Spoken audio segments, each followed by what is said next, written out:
Ôi trời ơi, sao á cục cưng. Cục cưng ơi, cục cưng à. Cục cưng em đâu rồi ta? Em Phụng đâu rồi ta? Hù. Ây da da da.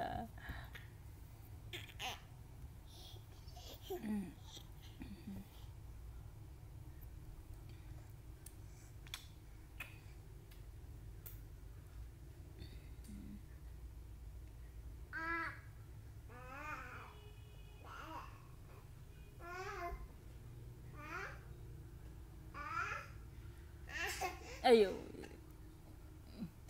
Đâu rồi. À, Phụng ơi.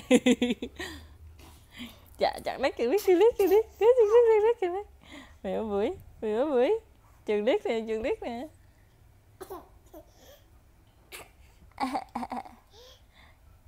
Bây giờ đụng đầu á cục cưng.